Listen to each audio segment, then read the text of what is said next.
Next on the program, we are in week 2 of the federal election campaign. Canadians, you have just over 4 weeks to decide who should become your next prime minister. There's a lot at stake. Canadians are bracing themselves, of course we all are, for more tariffs from the U.S. Specifically this week, specifically tomorrow. Of course, you've heard what President Trump has said. He's calling tomorrow their Liberation Day. We also are watching, of course, what's going to happen next. So there's worries over the economy, job security, the cost of living. And the question is, how is each party going to handle all of these threats? What will happen after? So we're in threat mode, but what after everything develops? So we're going to look at some of the plans today from the party perspective. Which political party will be best to help us through this? Well, it depends who you ask. The weekly political panel is here to give us their answers. So all of them are political veterans, all of them devoted Manitobans, which we love. Dan Vandal is in his final weeks as Liberal MP for St. Boniface, St. Vital. Hello. How are you? I'm well. Good morning. Thank you for being here again. Erin Selby also in studio with us, former NDP MLA for Southdale here in Winnipeg. Hi, Erin. Good morning. Has it really only been 2 weeks? I know, it's wild. It's only been a week. A week. I know. So much is happening. And I'm really pleased to say, and this is where you got to applaud technology, because joining us via Zoom, Dorothy Dobbie is with us, former Conservative MP for Winnipeg South and former Parliamentary Secretary as well. Hi, Dorothy. There you are. Hi. Thanks for being with us. We're glad you're with us. I'm sort of half here. I'm actually going to start with you. So I'm going to start with you because I know that you've said around the tariff issue, you've said retaliatory tariffs, in your view, are not the answer. Even though the three main parties, including actually your party, the Conservatives, do plan to put them in place. Tell me what your thoughts are on this and why you disagree with your party. You're obviously hoping they're going to pivot somewhat. I think it's really easy right now to look up for an easy answer, and everybody wants to punish the U.S., and I don't think that's a wise move. I really think it's important that we keep our heads cool and that we think, okay, what's the long term and what's the short term? Long term, we're still going to be friends with the United States. Short term, we need to do something we needed to do for a long, long time, which is look for new markets, go up and begin to, treat Canada, act in Canada, as if we're actually really grown-up people. Because throwing a fit and having our hair on fire is not going to get us anything except some retaliation back.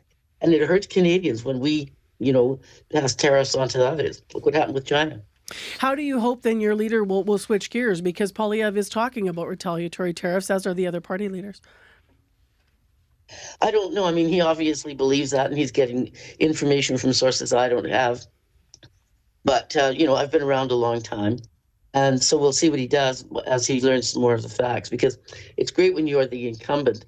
You know what's going on, you know everything there is to know. When you're not, you have to get your information wherever you can. So, and maybe he won't change his mind. I'm not saying that every leader is perfect, and I don't think any of us think that he is, but I just think he's the right guy for now. Erin Selby, I want to move to Jagmeet Singh's talking about giving money from retaliatory tariffs to auto workers. What about canola farmers here, though? I mean, obviously, our Manitoba lens on this is farmers are saying they feel left out. They feel like the Fed parties, all of them, are really ignoring the impact of the retaliatory tariffs. They say China's retaliatory tariffs are a game changer for their industry. So is your party needing to give them more time and more attention? Absolutely. I mean, we kind of always feel that in the prairies in Manitoba specifically. We kind of get forgotten sometimes in the bigger picture during a federal campaign. But I think that one thing that we can see is that Singh is the only one talking about how are we going to help workers, because we know this is going to affect people. There's going to be job losses. There's going to be increased prices everywhere. And we're talking about making sure that unemployment insurance is there for people when they need it. And for people who may not have traditionally needed it in the past, making sure that they qualify quicker. I mean, there's one party that's really worried about people, and that's the NDP. How are you going to pay for the plans that are being put forward to sort of help people moving forward, whether it's a relief package or whether it's, as you say, helping workers on an ongoing basis? I mean, it doesn't come from one place. I mean, it comes from a few different places. We're talking about maintaining taking off the carbon tax for consumers, but not for big industry that's polluting. We're talking about making sure that when we build with Canadian steel, that we build with that we use procurements that are Canadian companies, and increasing green jobs as well, because nobody's talking about the environment, and we know that that's going to really suffer under Trump. I will ask, actually, Dan Vandal, you about the carbon tax, which comes off today, and the environment to that end, and some concerns. But let's just stay with the tariff talk for a moment here. The Conservatives say the federal Liberals left us, your party left us vulnerable to the U.S. tariffs because we are reliant on so much trade there. So what's your pushback on that? On did your party, did the Liberals leave us vulnerable to where we are right now? Absolutely not. This is the second time we go through this. If you remember back in 2016, 17, 18, there was a lot of discussion about the Americans putting on tariffs, Donald Trump again. And what we did is that we promised retaliatory tariffs. And we sat down at the table led by Chrystia Freeland and Justin Trudeau, and we negotiated the new NAFTA with Mexico and the United States, something Donald Trump himself called the best agreement ever signed, ever. Now he's ripping that up. He's not respecting it. He's threatening more tariffs. I don't think we have a choice. I think we have to threaten retaliatory tariffs, and we need to make sure that this is not something we've started, but this is something that we're passionate about, and we're going to defend Canada. How do you do it without spending too much money? Because people who would criticize your party would say, even those that would say during COVID, some of the relief packages and some of the emergency plans that you put into place may have worked. But some critics will say you went too far with it. The Liberals spent us, continue to spend and spend and spend. So how do you look at this tariff war and respond to helping people and still, keep the economy rolling in our pocketbook? Once again, I don't think we have a choice when it comes to protecting Canadians, to make sure the Canadian workers are protected in the automobile sector or the canola farmers, is that we have to make sure that we have the resources there to make them whole. And as I said last week, Canada has the lowest debt to GDP in the G7, which means we have lots of fiscal firepower left. We don't want to use it, but it's there in emergencies such as a Trump tariff war. Let's dig into some differences ideologically between your parties, because obviously everyone's going to say we're going to help the economy, we're going to help the workers. But how, Dorothy, how do you see the Conservatives, should your party, form government, how do you see this looking once the economy starts to have an impact from whatever sort of tariff we're going to be looking at? What are Conservatives going to actually do for workers and to help people? Well, I think the first thing is to get out of their way. We need to increase our productivity in Canada. And we're so over-regulated in so many ways that layer upon layer of regulation, it's very hard to make us a desirable place to do business. And we have to just dismantle some of these and start over again. And I'm not saying all regulations are bad. I'm just saying that after a number of years, and even in a business, that sort of layer of bureaucracy and regulation becomes absolutely harmful to the whole issue of productivity. So that's one of the ways. I don't know that we're going to need relief. As Dan said, we've been here before. And so we'll just avoid buying products from the U.S. if they're more expensive. We do have choice. We are, self-regulated people. And we can make those choices and buy something somewhere else or go without it for the time being. Just as we've taken the wine off the shelves, although I'm very regretful about not having California wine. But we're independent people. We have to be productive. It means we have to take responsibility for ourselves. And in doing that, we'll help everybody. 12 minutes to 8 o'clock with our partisan panel on CBC. Dorothy's joining us via Zoom. And I'm not sure, Dorothy, if I know your camera's having some issue there. So I'm not sure if you can move your hand away or if that's what's actually helping us. Is that okay there? Yeah. So we're just live queuing here. We're grateful poor Dorothy's having to join us in a spot where we're just so glad we even have a feed today. I want to switch gears just for a moment here because I want to ask some of the developing things that have been happening. So Erin Selby, cost of living, Jagmeet Singh's now vowed to ban corporations from buying up affordable rental units.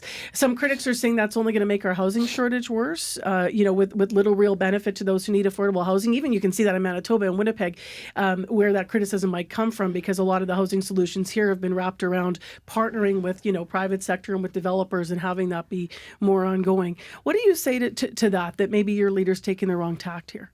Well, I think there has to be a few different approaches. So we are seeing, particularly in places like Toronto and Vancouver, where private corporations, some that are that have been under investments that Carney has been involved in are raising the prices for renters and making it impossible for them to keep up. But I think it's also got to be a few other things. I mean, we're still giving subsidies to tax and oil companies. That money could be coming into helping Canadians. We're talking about putting a cap on food prices because we know we're being gouged at the grocery store. We're talking about taking the GST off essentials like things you need for your family, and making sure that there's no GST on Canadian-made products like cars so that we can be encouraged to buy things Canadian. Dan Vandal, I told you I was going to come back to you on Yes. this. So, I mean, Mark Carney signs this directive, no carbon tax as of today, April 1st.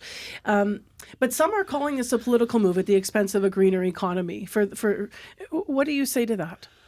Well, first of all, I think the price on gas should be 16 to 17 cents lower today than what it was last week. I want to make sure that actually occurs and that the big oil companies aren't jacking up, keeping that price artificially high and putting the difference in their pockets. So I also want to make sure that we have a robust environmental plan going forward, because the urgency of the environmental issues have not gone away. And we need to make sure that the price on pollution, as important as it was, and as 8 out of 10 Canadians actually were better off with the price on pollution than not, it was part of an overall plan to address environmental issues. It included investments in clean electricity, clean hydrogen, carbon capture. It included protecting natural areas. It including investments in clean buildings, including homes, the transportation system. But now we're all past tense because now it's gone. It's part of an overall plan, and we need to make sure that sticks around. So how does that stick around? Dorothy, I don't know if you want to get in here or not, because this has been between your two parties. Sort of, it was a point of disagreement, and then the Liberals before the election. It's not going to stick around if Pierre Poilievre wins. We know that more than half of that party don't even believe climate change is real. So it starts with the belief that climate change is real and it's not good for the earth. Do you want to respond, Dorothy? I would like to say, no matter what you believe, what we're doing is performative rather than practical. I've been in Asia a lot in the last couple of years, and their area is completely polluted with coal. Coal burns 40%. Let's be like them. Let's be like them. Coal has. Let me speak, Don. I let you speak. Dan, I should say. Coal has 40% more emissions, greenhouse gas emissions, than natural gas, and yet we've done everything we can to prevent natural gas and LNG from leaving Canada. That's not being helpful. That is hypocritical to say that by taxing Canada, which only emits 1.6% of the worldwide emissions, and somehow we're doing a really good job by holding back, something that would really actually reduce emissions from Asia, is just stupid. 30% of the emissions come from Asia. Well, why would we not be doing everything we can to help mitigate their problem? And to be clear, to be global. Are you looking to respond? And then, Erin, you might be looking to respond. Well, in Canada, we phased out coal for electricity back in 2016, and actually, it's being phased out as we speak through some work that Prairies Can is doing. We're at the table with Asia, with the rest of the world. We're talking about global treaties that address climate change, something Pierre Poilievre would not do. I need to say that. I think it's important to be active on the international stage as well. I want to ask Dorothy, I'm going to go back to you here because I want to ask you about something that's been in the news this morning. So there's criticism from the Conservative Party, insiders. This is to a number of different media outlets that have confirmed through sources, that people aren't happy with how the campaign's going.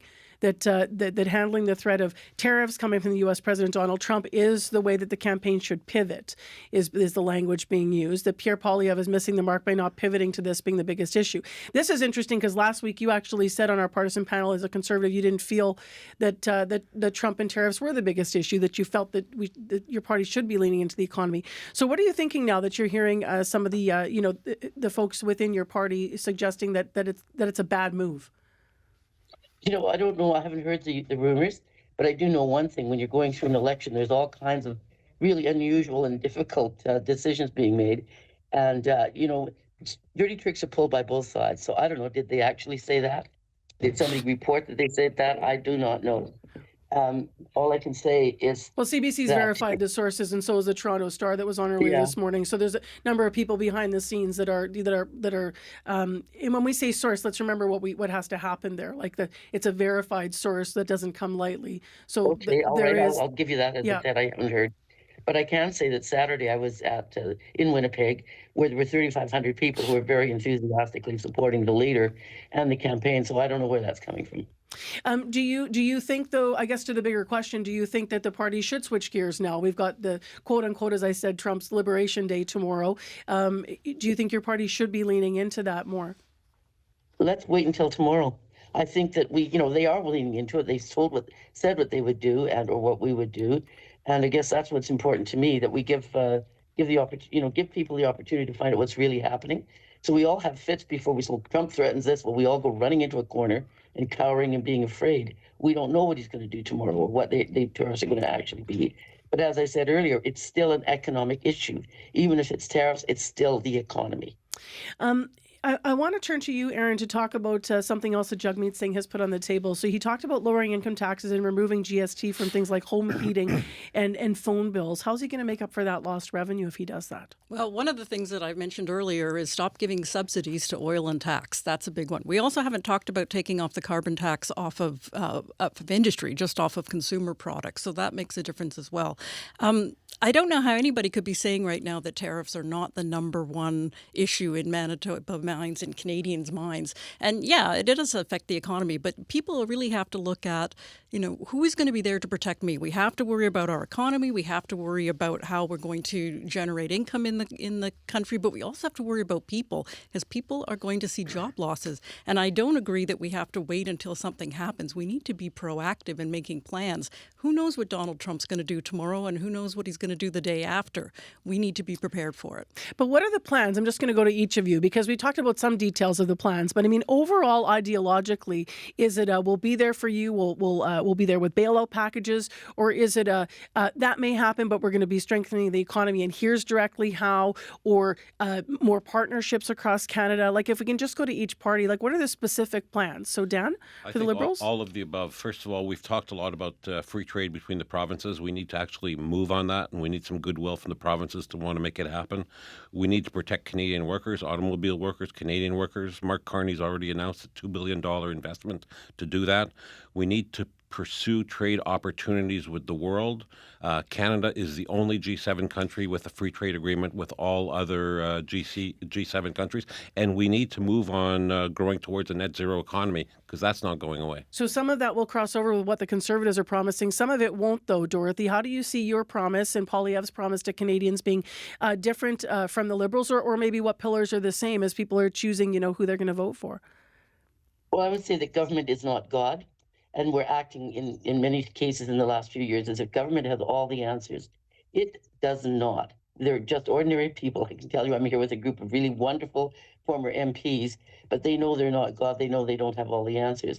People have the answers. And as I said earlier, people are going to decide, how to deal with these tariffs if they come on. Yeah, there are some places where it's going to be more difficult than others, particularly with regard to the auto industry. But really, our intervention by handing more money to individuals for whatever reason, it's counterproductive. We're already in the soup as far as our debt is concerned.